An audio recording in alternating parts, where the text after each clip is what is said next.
Hello बच्चों, welcome to our channel. और आज की इस वीडियो में हम लोग डिस्कस करने वाले हैं जेंडर रिलीजन कास्ट का पार्ट 3, कास्टिज्म के बारे में। मुझे पता है थोड़ा सा डिले हो गया ज़्यादा वीडियो को बनाने में, बट मुझे पूरी उम्मीद है कि अगर आप इस वीडियो को देखेंगे तो आपको इससे बहुत फायदा होने वाला है, क्योंकि कास्ट इन पॉलिटिक्स और पॉलिटिक्स इन कास्ट, जो कि इस वीडियो में इंपॉर्टेंट टॉपिक्स हैं, वो सबके लिए इतने ज्यादा कंफ्यूजिंग टॉपिक बन रहते हैं कि सर इसको कैसे याद करें। सर क्या, हमें आए दिन क्वेरीज आती रहती हैं कि जिसमें बच्चे बोलते हैं कि सर इसको ये इतना कंफ्यूजिंग है, सर इसको समझ में नहीं आता, इसको समझा दीजिए। तो इसको आज हम कल छोटी सी एक वीडियो बना रहे हैं, लास्ट का थर्ड पार्ट है, इसको आप जरूर देखिएगा पूरा। और इसमें हम लोग आपको बताएंगे कि कास्ट इन पॉलिटिक्स और पॉलिटिक्स इन कास्ट को कैसे बनाया जाता है। ठीक है, तो चलिए शुरू करते हैं आज की वीडियो। हमने पहले 2 पार्ट बना चुके हैं, आप देख लेंगे हमारे चैनल पर, जिसमें हमने जेंडरिज्म के बारे में बताया है, उसके बाद रिलीजन के बारे में बताया, हमने सेक्युलरिज्म सब डिस्कस किया हुआ है, और वो भी डिटेल में डिस्कस किया है अगर आप देखेंगे तो आज की जो ये टॉपिक है या आज की जो वीडियो है, it is about cast and politics.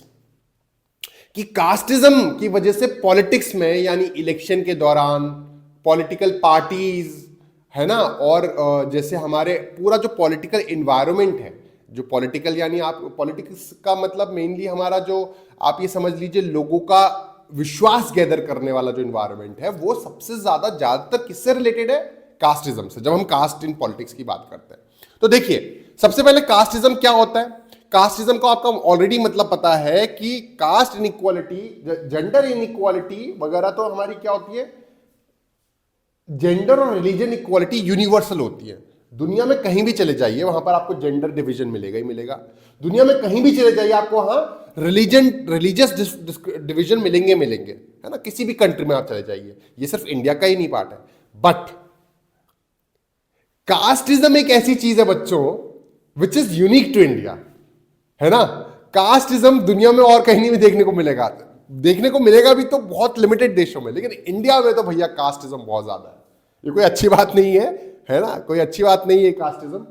But क्या करें, all societies have some kind of social inequality and some form of division of labour.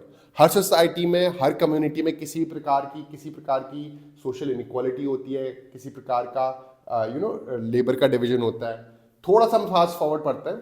So caste system is an extreme form of this. ये बड़ी important चीज है कि अगर आप social division की बात करें बच्चों, तो कास्ट सिस्टम एक बहुत ही एक्सट्रीम फॉर्म है, डिवीजन ऑफ लेबर का। क्यों? क्योंकि यहां पर कास्ट की वजह से, अगर आप देखिए क्वेश्चन आ सकता है, cast system is an extreme form of social division, है ना। एक कॉम्पिटेंसी बेस्ड क्वेश्चन नहीं बन सकता।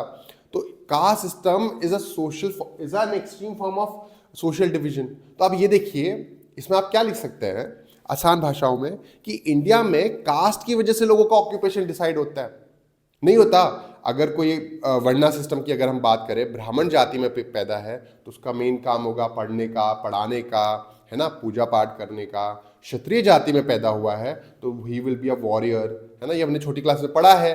वैश्य जाति में होगा तो ट्रेडर्स बनेंगे, मर्चेंट्स बनेंगे, है ना। और अगर शूद्र जाति में होगा तो हो सकता है कि वो गंदगी को उठाने का काम करे। ऐसा वर्णा सिस्टम कह रहा था, right. So what makes it different from other societies is that in this system hereditary occupation of division was sanctioned by rituals। कि लोगों का जो काम था वो हमारे रिचुअल्स के द्वारा सैंक्शन होता था। हमारे शास्त्र, वेद शास्त्रों में ऐसी चीजें लिखी हुई थी, ऐसा ये बुक कहती है। Members of the same caste group were supposed to form a social community that practiced the same or similar occupation। तो cast system is extreme form of social division. तो आप इसको बड़ा अच्छे से समझा सकते हैं। Hereditary occupational division was sanctioned by rituals। दूसरा, member of the same caste group were supposed to form a social community that practiced the same or similar occupation, married within the caste group and did not eat with the member of other caste group। ये देखिए, ये बड़ा अच्छा दूसरा point भी बन सकता है कि सेम, जो जितने भी सेम कास्ट के लोग होते थे वो सेम तरीके की आप देखिए शादी ऑक्यूपेशन करते थे, है ना, सेम तरह का काम करते थे, सेम अपने ही कास्ट ग्रुप के बीच में मैरी करते थे। और दूसरा ये था कि they did not eat with the member of other caste group, दूसरी कास्ट के ग्रुप के साथ खाना भी बैठ के नहीं खाते थे। ये कास्टिज्म का एक फॉर्म था, है ना। तो ये हमने देखा। Caste system was based on exclusion of and discrimination against outcaste group. इसमें आउटकास्ट ग्रुप्स आते थे। They were subjected to inhuman practice of untouchability about which you have studied in class 9। इसके लिए आपको पता है कास्ट सिस्टम के लिए, कास्ट सिस्टम में क्या होता था, कुछ ग्रुप्स को आउटकास्ट ग्रुप मान लिया जाता था। अब ये आउटकास्ट ग्रुप्स क्या होते हैं? आउटकास्ट ग्रुप का मतलब होता है बच्चों कि ऐसे ग्रुप्स ना जो जहां पर जिनको लोअर कास्ट का ट्रीट किया जाता था, उनको अपनी कम्युनिटी में शामिल नहीं किया जाता था। आप लोगों को समझ में आ रहा है ना बच्चों? देखिएगा ये चीज, ठीक है। इसमें इसको खत्म करने के लिए कई सारे रिफॉर्मर्स थे, जैसे कि ज्योतिबा फूले, गांधी जी, बी.आर. अंबेडकर, पेरियार रामास्वामी नाइकर, ईवी रामास्वामी नाइकर, जिनको प्यार से पेरियार भी कहते थे, ये बड़ा इंपॉर्टेंट है। पेरियार रामास्वामी नाइकर, ज्योतिबा फूले, इन लोगों ने इस चीज को खत्म करने के लिए बहुत आवाज उठाई। लेकिन कुछ तो ये कास्ट सिस्टम पूरी तरीके से भी खत्म नहीं हुआ है हमारे इंडिया में। देखिए, partly due to their effort, कुछ तो हमारे इन लोगों के एफर्ट्स की वजह से कास्ट सिस्टम खत्म हो पाया, है ना। And partly due to their other socio economic changes, caste and caste system in modern India have undergone great changes. आज की डेट में कास्ट सिस्टम में एक मेजर चेंज आ चुका है। उसके मेजर कारण क्या है? पहला मेन कारण है, कुछ तो ज्योतिबा फूले, गांधी जी, बी.आर. अंबेडकर और पेरियार जैसे कई सारे लोग थे जिन्होंने इसके खिलाफ आवाज उठाई। दूसरा क्या था? With economic development, large scale urbanisation, economic development होने लगा। जब से इकोनॉमिक डेवलपमेंट होने लगा तो कास्ट सिस्टम का एक मेन कारण था कि लोगों के पास पैसा ही नहीं था, गरीबी ज्यादा थी। तो कुछ कास्ट को ना बच्चों इसलिए लोअर तरीके से देखा जाता था क्योंकि उनके पास वो डिपेंडेंट थे इकोनॉमिकली और फाइनेंशियली दूसरों पर। ये मेन रीजन था। लेकिन जैसे जैसे धीरे धीरे इकोनॉमिक डेवलपमेंट होने लगा, लिटरेसी रेट बढ़ा, है ना, गांव कम हो गए और गांव का नंबर कम हो गया, या गांव में लोगों की संख्या कम हो गई और ज्यादातर लोग शहर की तरफ मूव करने लगे, शहरीकरण हुआ, जिसको हम इंग्लिश में अर्बनाइजेशन कहते हैं, लिखा भी हुआ है इधर पर, लार्ज स्केल अर्बनाइजेशन। तो शहरों में लोग कास्ट से ज्यादा इंपॉर्टेंट नहीं देते कास्टिज्म को, वहां पर लोग काम को, व्यवहार को इंपॉर्टेंस देते थे। लिटरेसी बढ़ गई एंड एजुकेशन बढ़ा, है ना, ऑक्यूपेशनल मोबिलिटी बढ़ी। अब ये ऑक्यूपेशनल मोबिलिटी क्या होती है? ऑक्यूपेशनल मोबिलिटी का मतलब होता है कि पहले तक आपके पास चॉइस नहीं थी। पहले तक आपको जिस कास्ट में आप बॉर्न हो उसी कास्ट का काम करना पड़ेगा, लेकिन अब आपके पास चॉइस आ गई थी। आप जिस ऑक्यूपेशन को एक्सेप्ट करना चाहे, अडॉप्ट करना चाहे, आप कर सकते थे। तो ये सारे कारण थे बच्चों जिसकी वजह से कास्टिज्म थोड़ा थोड़ा थोड़ा थोड़ा कम होने लगा। तो क्या क्या पॉइंट है देखिए जरा। एक है, पहला तो मैंने बताया economic development, large scale urbanisation, है ना, growth of literacy and education, तीसरा पॉइंट हो गया। ऑक्यूपेशनल मोबिलिटी, चौथा पॉइंट हो गया। And the weakening of the position of landlords in the villages. धीरे धीरे गांव में लैंडलॉर्ड यानी जमींदार लोगों की जो पोजीशन थी वो वीक पड़ने लग गई, है ना। इसके अलावा old notion of caste hierarchy, जो पुराने जमाने से कास्ट हायरार्की चली आ रही थी, वो धीरे धीरे धीरे धीरे कम होने लगी। आपको समझ में आ रहा है बच्चों? ये चीज है ना। तो इस तरीके से ये कास्टिज्म खत्म होने लगा। अब जैसे कि ये देखिए क्या है, ये सेंसस ऑफ इंडिया दिखाता है जिसमें हमारे कंट्री में 2011 का सेंसस है। 79.8% हिंदू पॉपुलेशन है, 14.2% मुस्लिम पॉपुलेशन है, और क्रिश्चियन 2.3 पॉपुलेशन है, सिक्की 1.7 एंड अदर्स इंक्लूड 2% अदर्स है, जिसमें बुद्धिस्ट, जैन्स और अदर परजुएशंस के लोग आ जाते हैं। So India is a Hindu dominated country it says. लेकिन पूरी तरीके से, अब मैं इस पैराग्राफ पर आ रहा हूँ, मैं थोड़ा जल्दी इसलिए पढ़ा रहा हूँ क्योंकि जल्द से जल्द आपको एक ही कास्ट एंड पॉलिटिक्स का ना टॉपिक पर आऊँ, मेन जो टॉपिक है। Yet caste has not disappeared from contemporary India। लेकिन पूरी तरीके से अगर कास्टिज्म की मैं बात करूं, क्या कास्टिज्म पूरी तरीके से खत्म हो गया इंडिया से? नहीं, ऐसा नहीं हुआ है। कास्टिज्म पूरी तरीके से तो खत्म नहीं हो पाया इंडिया से, पूरी तरीके से खत्म नहीं है। तो क्या है, देखिए some of the older aspect of caste have persisted even now. Most people marry within their own caste. अब जैसे कास्टिज्म पूरी तरीके से इंडिया से खत्म नहीं है, जैसे अभी भी still even now most people marry within their own caste tribes. अगर आप कहीं अपनी कास्ट से बाहर शादी कर ले तो पेरेंट तो डंडा बजाने आ जाते हैं भाई। तो स्टिल कास्टिज्म अभी भी मैरिज में देखने को मिलता है। दूसरा, अनटचेबिलिटी। सरकार ने अनटचेबिलिटी को, छुआछूत को गैर कानूनी डिस्क्राइब कर दिया, लेकिन अभी भी कुछ गांव के कोने हैं, रिमोट वे एरियाज हैं, या कुछ ऐसे एरियाज हैं कुछ स्टेट्स में जहां अनटचेबिलिटी आज भी प्रैक्टिस होती है, has not completely ended despite constitutional prohibition.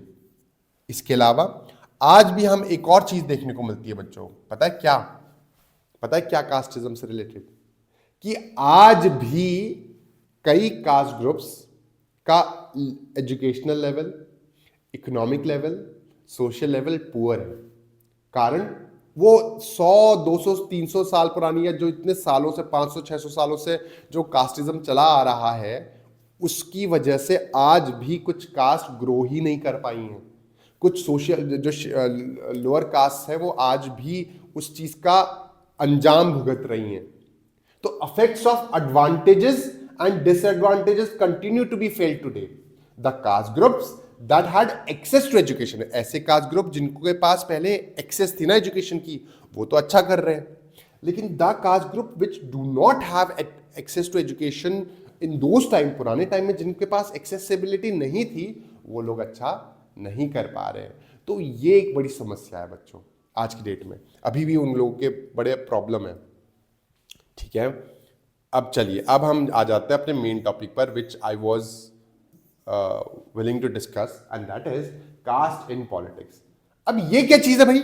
Sir यहां पर दो टॉपिक है, कास्ट इन पॉलिटिक्स और कहां गया दूसरा, पॉलिटिक्स इन कास्ट। ये देखिए, ये टॉपिक है, दो टॉपिक है, इसके मतलब क्या सर बताते हैं। जब हम बात करते हैं कास्ट इन पॉलिटिक्स की, तो इसका मतलब क्या हो जाता है? जब मैं बात करता हूं ना बच्चों कास्ट इन पॉलिटिक्स की, इसका मतलब होता है कि इलेक्शन के टाइम, है ना, या पॉलिटिकल पार्टी के फॉर्मेशन के टाइम, या किसी कैंडिडेट को इलेक्शन में कॉन्टेस्ट कराने के टाइम कास्टिज्म को हाईलाइट किया जाता है, कास्टिज्म को देखा जाता है। इलेक्शन में मुद्दा उठ रहा है तो कौन सा?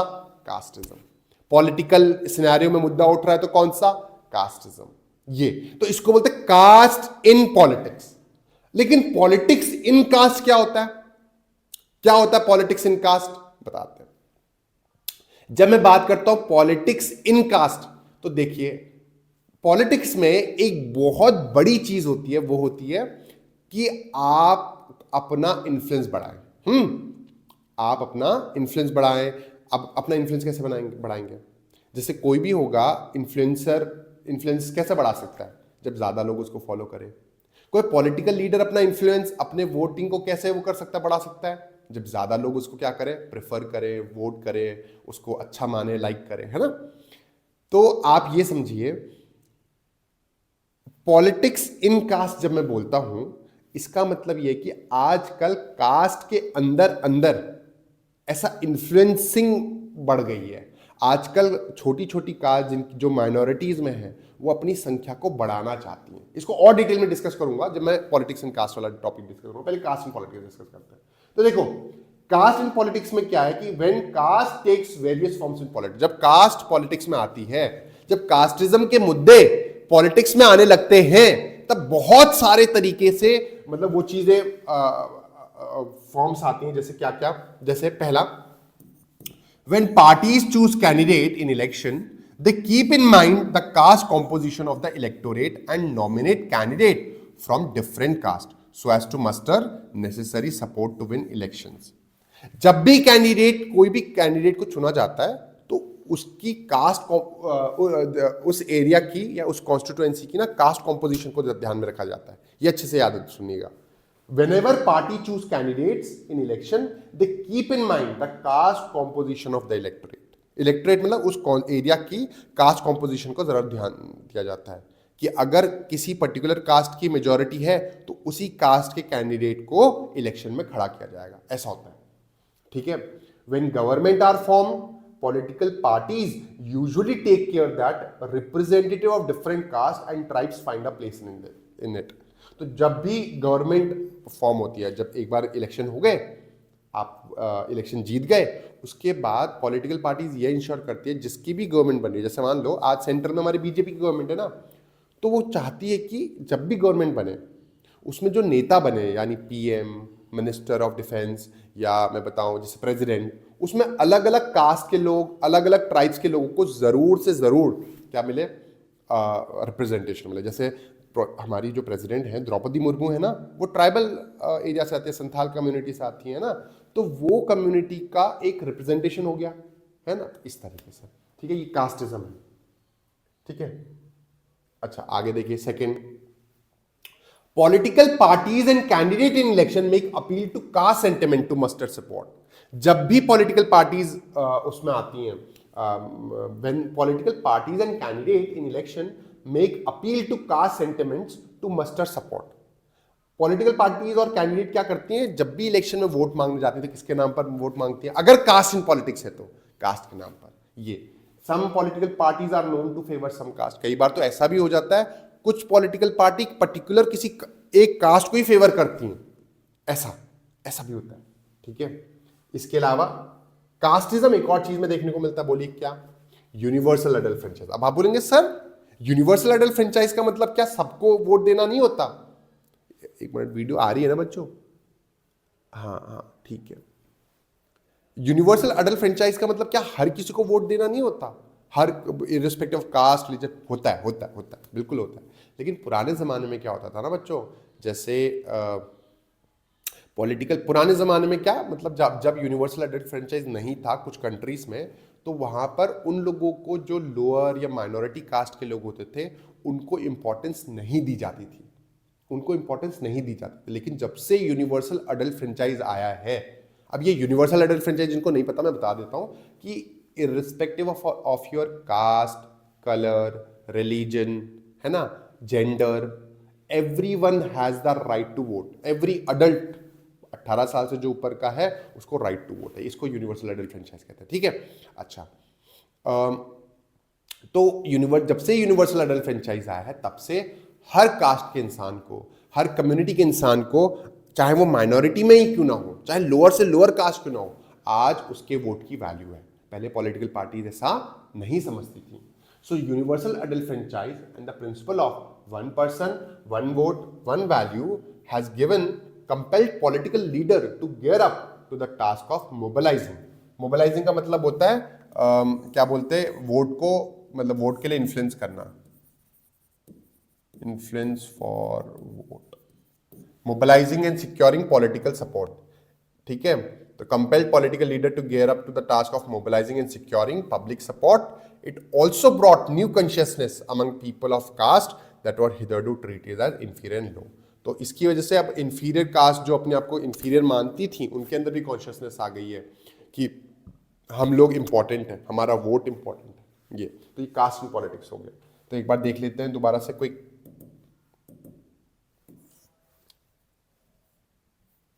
Cast and politics. देखिए एक बार क्या क्या बताया, क्या क्या फॉर्म्स होते हैं। पहला, जब भी पार्टीज कैंडिडेट चूज करती हैं तो वो कास्ट कॉम्पोजिशन ऑफ इलेक्टोरेट ध्यान रखती हैं। दूसरा, पॉलिटिकल पार्टीज जब भी इलेक्शन में जाती हैं तो कास्ट के नाम पर वोट मांगती हैं। और तीसरा, जब से यूनिवर्सल अडल्ट फ्रेंचाइज आया तब से कास्टिज्म की वजह से पॉलिटिकल लीडर्स क्या हो गए हैं, दे आर एक्चुअली फोर्स्ड कि उनको अब मजबूरी में, पहले तो नहीं करना चाहते थे, अब मजबूरी में ये कास्टिज्म के वाले टॉपिक को ध्यान देना पड़ता है। इसके अलावा the focus on caste in politics can sometime give an impression that elections are about caste. कई बार ऐसा लग सकता है कि elections are all about caste. क्या ऐसा है? नहीं, ऐसा तो नहीं है, क्योंकि देखिए this is far from true. Election में सिर्फ कास्टिज्म होती है क्या? नहीं होता। अगर ऐसा होता तो देखो, सबसे पहली चीज, एक पार्लियामेंट्री कॉन्स्टिट्यूंसी, मान लो जब लोकसभा या राज्य, आप लोगों को दिखाई दे रहा है ना, मैं देख लूं, एक सेकेंड गाइस, मैं देख लूं, ओके हाँ दिखाई तो दे रहा है, ओके ओके हाँ देखिए। सो थोड़ा जूम कर लेते हैं। No parliamentary constituency in the country has a clear majority of one single caste. किसी भी लोकसभा का जब इलेक्शन होता है या राज्यसभा का इलेक्शन होता है, पार्लियामेंट्री कॉन्स्टिट्यूएंसी का इलेक्शन होता है, तो पार्लियामेंट्री कॉन्स्टिट्यूएंसीज या पार्लियामेंट्री के इलेक्शन वाला जो एरिया होता है वो बहुत बड़ा होता है। वहाँ उस एरिया में जनरली 2, 3 या 4 डिस्ट्रिक्ट्स को मिला के बहुत बड़ा एरिया होता है। तो इतने बड़े बड़े डिस्ट्रिक्ट्स वाले एरिया में क्या केवल एक कास्ट की मेजोरिटी होना संभव है? नहीं संभव है। तभी लिखा है no parliamentary constituency in the country has a clear majority of one single caste. So every candidate and party need to win the confidence of more than one caste and community to win the election. अगर किसी political party को election में जीतना है तो केवल एक cast का सारा सपोर्ट हो जाए और वो जीत जाए इलेक्शन, ऐसा हो नहीं सकता। तो क्या करना पड़ेगा? ज्यादा से ज्यादा कास्ट और कम्युनिटीज को कोलैबोरेट के साथ कोलैबोरेट करना पड़ेगा, उनको इन्फ्लुएंस करना पड़ेगा। एक कम्युनिटी के इन्फ्लुएंस से नहीं होगा कि हाँ अरे नहीं हम तो एक इस कास्ट को फेवर करेंगे बाकी को नहीं करेंगे, तो आप जीतोगे ही नहीं। अगर इतने बड़े बड़े इलेक्शंस जीतने हैं तो केवल एक कास्ट को फोकस करके नहीं हो सकता, बाकी सारी कास्ट को भी इंपॉर्टेंस देनी पड़ेगी। दूसरा देखिए, no party win the votes of all. इसीलिए बोला जा रहा है ना, क्योंकि इसीलिए बोला जा रहा है कि elections are not only about caste. दूसरा, no party win the votes of all the voters of a caste और कम्युनिटी। व्हेन पार्टी से, सबसे पहले तो ये वाला लाइन समझा देता हूं। कोई भी पॉलिटिकल पार्टी को एक कास्ट के सारे वोट मिल जाए, मैंने बोला मान लो वर्णा सिस्टम के हिसाब से ब्राह्मण है सारे और एक कास्ट ब्राह्मण्स को फोकस कर रही है, तो हम ये कहें कि एक पॉलिटिकल पार्टी को सारे के सारे ब्राह्मण्स के वोट मिल जाएं, ऐसा संभव नहीं है, ऐसा संभव नहीं है। No party win the votes of all the voters of a caste और कम्युनिटी। ठीक है, क्योंकि ऐसा नहीं होता भाई, नहीं होता ये है चीजें, क्योंकि भाई इतने सारे लोग, कई किसी की और प्रेफरेंस हो सकती है, कई कास्टिज्म के चक्कर में थोड़ा वोट देते हैं लोग, और भी रीजन है। अच्छा, कई बार पॉलिटिकल पार्टीज को कहते सुना है हमने कि वो फलानी कास्ट हमारी वोट बैंक है। इसका क्या मतलब है? ये 1 मार्कर में आ सकता है एमसीक्यूज में। When people say that a caste is a vote bank of one party, it usually mean that a large proportion, इसका मतलब क्या होता है? That a large proportion of voter from that caste vote for that party. बस simple. अगर कोई political party कहती है, मान लो फलाना XYZ पार्टी कहती है कि भाई वो फलानी कास्ट तो हमारी वोट बैंक है, मुंह को तावा देके बोलती है, तो इसका मतलब क्या है? इसका मतलब सिंपल सा ये है बच्चों कि वो मैक्सिमम वोटर 100 लोग हैं तो 100 में से 80%, 85% लोग जो है वो इस पॉलिटिकल पार्टी को वोट करते हैं, but still there is a 20-15% का मार्जिन जो नहीं कर रहे। तीसरा, मेनी पॉलिटिकल पार्टीज में put up candidate from the same caste. ठीक है, some voters have more than one candidate. अच्छा देखो, कई बार इलेक्शंस में और प्रॉब्लम क्या होती है, क्यों हम बोल रहे हैं कि elections are not only about caste, क्योंकि कभी भी जब इलेक्शंस होते हैं तो अगर मान लो बीजेपी है, बीजेपी अगर किसी एक फलानी कास्ट को प्रेफर कर रही है, उसको पता है कि उस एरिया में ये कास्ट के कैंडिडेट ज्यादा है, तो वो उस कास्ट के कैंडिडेट को चुनेगी। मान लो एक्स कास्ट है तो बीजेपी ने अपने एक्स कास्ट के कैंडिडेट को इलेक्शन में खड़ा करा। कांग्रेस भी अगर ये क्या चीज कांग्रेस को नहीं मालूम हुई, कांग्रेस भी अपने एक्स कास्ट के कैंडिडेट को खड़ा करेगी। इसके बाद कोई और पार्टी है, मान लो बीएसपी, समाजवादी पार्टी या आम आदमी पार्टी है, तो वो भी अपने एक्स कास्ट के कैंडिडेट को खड़ा करेगी। अब जब तीनों पॉलिटिकल पार्टीज ने एक्स कास्ट के कैंडिडेट को खड़ा ही कर दिया, तो यहाँ तो जो कास्टिज्म की वजह से डिफरेंस हो रहा था वो तो न्यूट्रल हो गया। अब तो सारे तीनों के तीनों कैंडिडेट एक्स कास्ट के, अब कास्टिज्म के चक्कर में तो आप वोट दे ही नहीं पाओगे। आप समझ रहे हो? तो मेनी पॉलिटिकल पार्टी ने put up candidate from the same caste, अगर उनको लगता है कि उस एरिया में वो कास्ट का डोमिनेशन है। कई बार दूसरा और क्या केस होता है, some voter have more than one candidate from their caste. मतलब वही वाली बात है, कुछ वोटर्स, अब यहां वोटर्स के लिए बड़ा कंफ्यूजन हो जाता है।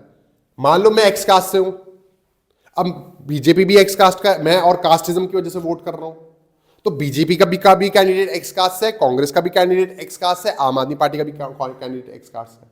अब मैं कास्टिज्म की वजह से तो वोट नहीं कर पाऊंगा, तो यहां पर कोई और रीजन लगेगा जिसकी वजह से वोट करूंगा, है ना, वही वाली बात। So some voter have more than one candidate from their caste while many voter have no candidate from their caste. कई बार ऐसा भी होता है कि किसी का कोई कैंडिडेट ही नहीं होता, ठीक है।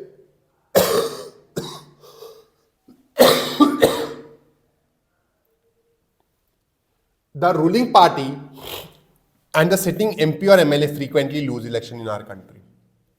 That could not have happened if all caste and community were frozen in their political preference. अगर सारी political parties अपनी का अगर हमने ऐसा देखा है ना, जो सिटिंग MP है, सिटिंग MLA है, वो इलेक्शंस लूज कर जाते हैं, है ना। ऐसा कभी तब नहीं होता अगर हर कास्ट और कम्युनिटी पॉलिटिकल प्रेफरेंस में वो होती, मतलब अपनी रिजिड हो जाती है ना, कोई भी ये चीज़ है। So the ruling party and the sitting MP और MLA टाइम हर नए इलेक्शन में नए MP बनते हैं, नए MLA बनते हैं। हाँ, कई बार रिपीटेड आते हैं, बट ज़्यादा प्रोबेबिलिटी है कि दूसरा आएगा। तो ऐसा अगर ऐसा तब नहीं, उस केस में नहीं होता जब हम ये कहते हैं अरे कि हर कोई अपनी कास्ट की वजह से वोट करता है ना। तो ये चीज़ हो गई बच्चों, हाँ, कि why elections are not dominated by the caste, हम ये क्यों कह पा रहे हैं। इसके अलावा लोग अपनी क्यों वोट करते हैं ये भी बता देता हूँ। लोग वोट करते हैं, people have voters have strong attachment to political parties in which, लोग कई बार कास्टिज्म की वजह से ही नहीं वोट करते, लोग और भी रीजंस की वजह से वोट करते हैं। While caste matters in electoral politics, so do many other factors. कई और फैक्टर मैटर करते हैं, जैसे the voter have strong attachment to political party which is often stronger than their attachment to their caste और community. तो लोगों का जो अटैचमेंट है वो अपनी पॉलिटिकल पार्टी से ज्यादा, है ना, अपनी कास्ट और कम्युनिटी से ज्यादा अपने पॉलिटिकल पार्टी से होता है। दूसरा, people within the same caste और community have different interest depending on their economic condition.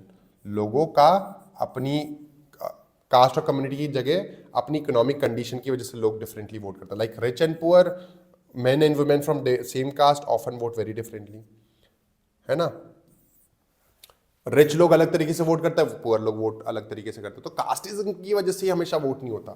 और चौथा, people's assessment of the performance of government and the popularity rating of leader matter and are often decisive. तो लोग सिर्फ vote बच्चों ये उन voter casteism की वजह से नहीं वो करते कि ओ मैं फलानी कास्ट हो, मेरा कैंडिडेट भी फलानी कास्ट, सेम कास्ट वोट कर दो, ऐसा नहीं करते। वो कई बार काम भी देखते हैं कि क्या काम, भाई काम करा है बंदे ने, नहीं काम करा है, कुछ अच्छे काम का है या नहीं है, ऑनेस्ट है या नहीं है, तो उसका इवैल्यूएशन भी चलता है। तो ये भी है। तो बच्चों आज की क्लास में हम इतना ही पढ़ेंगे, रेस्ट ऑफ द क्लास हम आगे करेंगे। Thank you. अगर आपको ये वीडियो अच्छी लगी तो इसको ज़रूर शेयर करिएगा, लाइक करिएगा, और कोई भी क्वेरी हुई तो कमेंट करिएगा, उसके लिए कोई डाउट होगा तो कमेंट करिएगा। Till then, bye bye, good luck.